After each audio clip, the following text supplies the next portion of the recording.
So let's talk about sex. So, a sex addiction is a shadow pattern that typically shows where a particular soul has been fragmented due to some sort of trauma, usually in childhood initially. Um, there are six key archetypes of sex addiction. So, there's a spectrum. You may be on it. Here are a few. Let's see.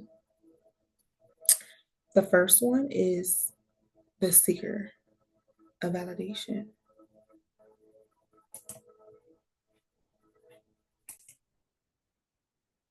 So the seeker of validation mistakes the external need for pleasure for inner value, which obviously you can't seek value outside of yourself. That's why it's called self-worth, you know? So, going out, getting under different bodies is not going to make you feel better about yourself. In fact, people typically feel worse after engaging in such activities. The shadow belief is I am only as worthy as who desires me. This is very sad, actually. The pattern is chases attention, hookups, and compliments to feel self worth. Yeah, I know somebody like this, a couple people. The friend who brags about body count but crumbles when they get ignored. Enslavement is mistakes external desire for inner value. The fracture is self worth wound rooted in rejection, abandonment, or never feeling enough. Healing. Cultivate unconditional self value. Value yourself first, truly, because having a sex addiction is the strongest form of self hate and it's the most dangerous thing you could do outside of doing drugs. It is a drug, actually. Um, Turn inward for approval, not seeking. One of the spells in the Bible says, don't put faith in man, put faith in God. Seek God's approval, not fucking muggles. Like, none of us can give you your value. Nobody can give you your worth or your value. You have to give that to yourself. And if you value what's between your legs, you can value where you put it. Okay? It's a lesson learned, child. But some people be this big old age and still don't learn it. Okay. The next one, the thrill hunter. Hmm.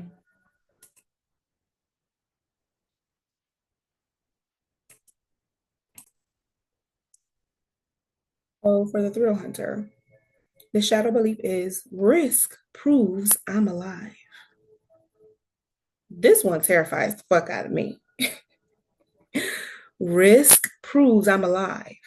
So somebody feel dead inside that they got to go out there and just play Russian roulette with their parts to feel like they're alive. And that is very terrifying and very sad.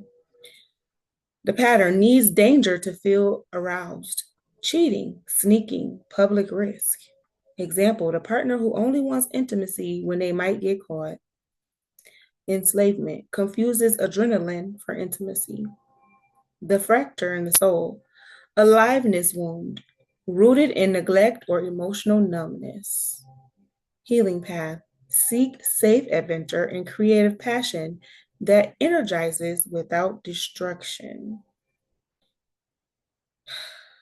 Now we have the escapist.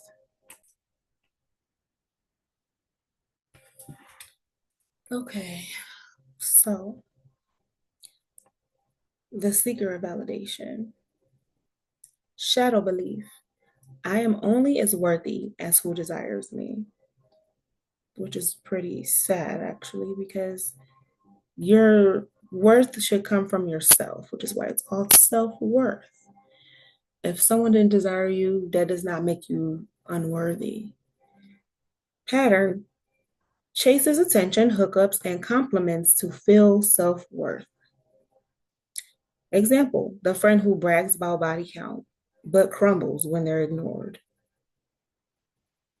Enslavement mistakes external desire for inner value. So this person obviously has a rejection wound, self value, and a rejection wound. So the fracture in the soul, self worth wound rooted in rejection, abandonment, or never feeling enough.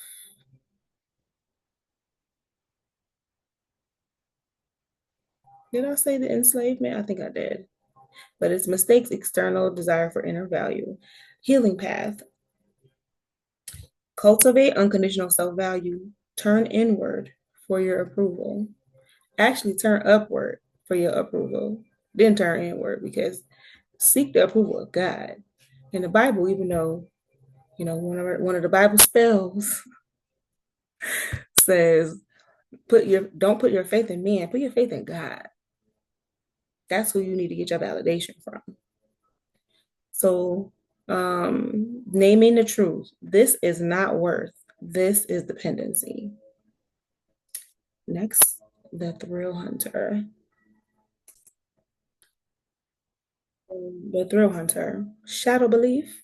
Risk proves I'm alive. This is the most terrifying, to be honest, because what? That is crazy to me. Like, to feel that dead and void on the inside, that you will risk your health and your life in such a dangerous way to feel something, just to feel that emotionally dead. Jesus. Pattern needs danger to feel aroused. Cheating, sneaking, public risk. Example, the partner who only wants intimacy when they might get caught. Enslavement confuses adrenaline for intimacy. The soul fracture, aliveness wound, rooted in neglect or emotional numbness. So this person didn't get loved a lot as a child. Healing path, seek safe adventure and creative passion that energizes without destruction. You need a better outlet. Naming the truth. This is not aliveness. This is addiction to danger. Then we have the escapist. For the escapist, the shadow belief is if I can drown in my pain, I'll be free. The Lulu land. We're not judging though. I'm just naming it. I'm a sage. I gotta be blunt. The pattern uses sex as a drug to numb grief, abandonment, or trauma. This is another one. It's kind of similar to the thrill hunter with the numbing, using sex to numb emotions. Jesus Lord. Thank God for Jesus. Like I be feeling so bad for people who be having these problems who don't know how to heal, child. The example, someone who hooks up after every heartbreak to avoid loneliness. Ooh, I hate these type of bitches, baby. They always gotta have somebody, niggas too. Like they hate themselves and so much they hate themselves enough they don't want to be alone with themselves. So they want to be with somebody. They have to have a body, a warm body, a dead body. It don't matter. It's a body. Enslavement avoids healing by reliving the wound in cycles. Fracture in the soul is the trauma wound. Unprocessed grief, pain, or betrayal. Mm, yes. Heal those things, child. Face the wound directly. It's somebody I know with at least three of these right now.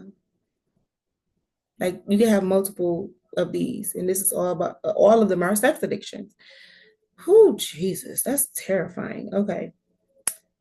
Face the wound directly. Therapy, shadow work, grief rituals, and cleansing. Ooh, that sound like yes, that's so together. And all of those will work for sure.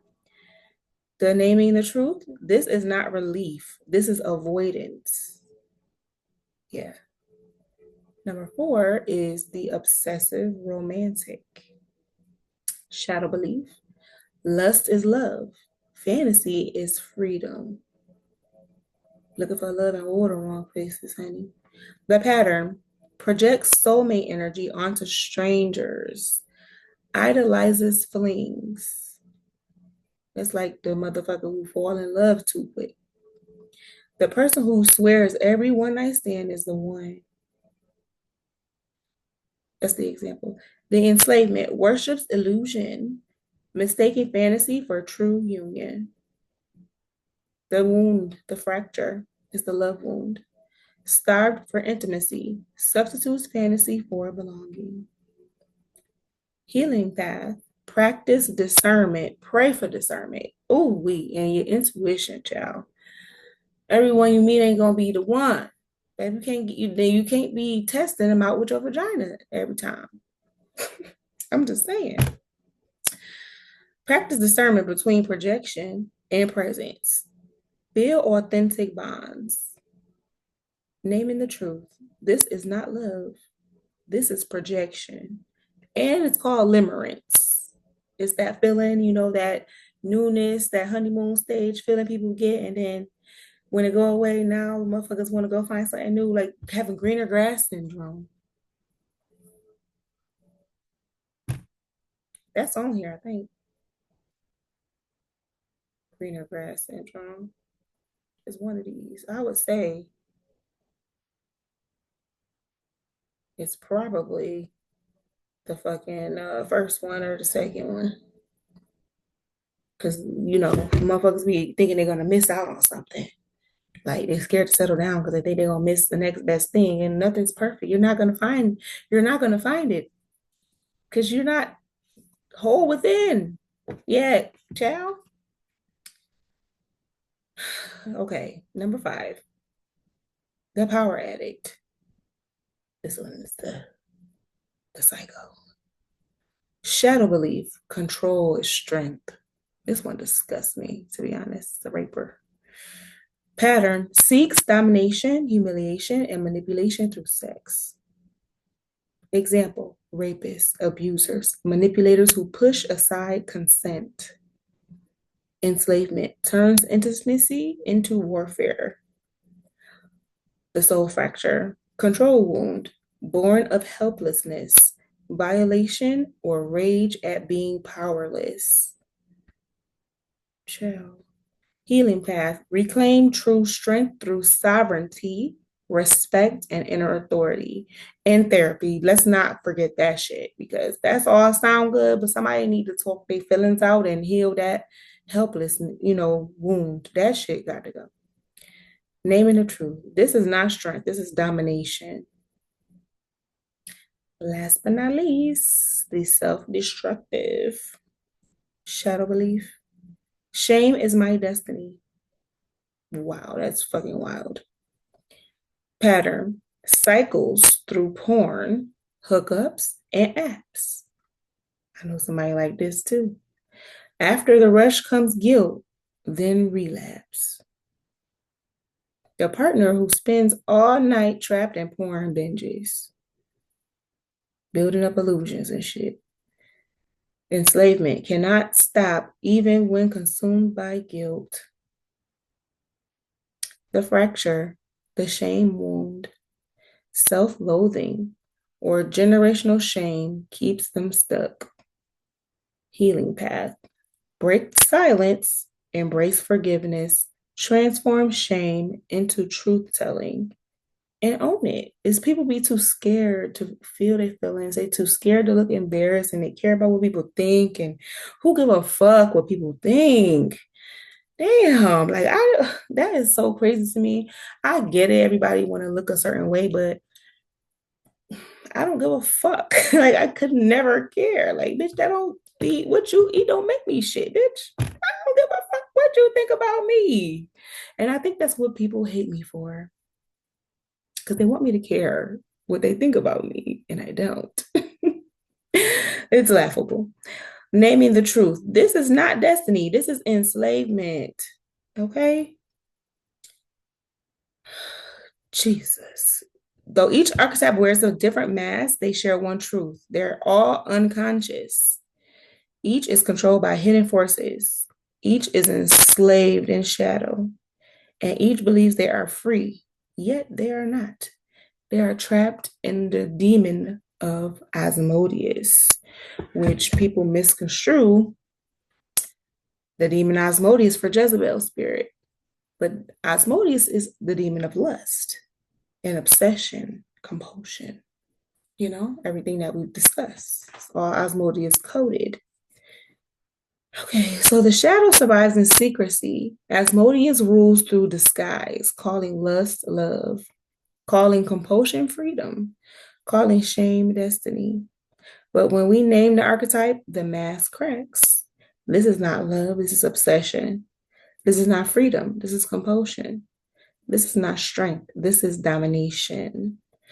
To name the shadow is to strip it bare. And once it's named, the illusion dies. It's like giving that demon an exorcism. In an exorcism, you have to name it. You have to get the name of the demon in order for it to be expelled from the body, you know? So exorcise that demon. Don't let it rule you, baby.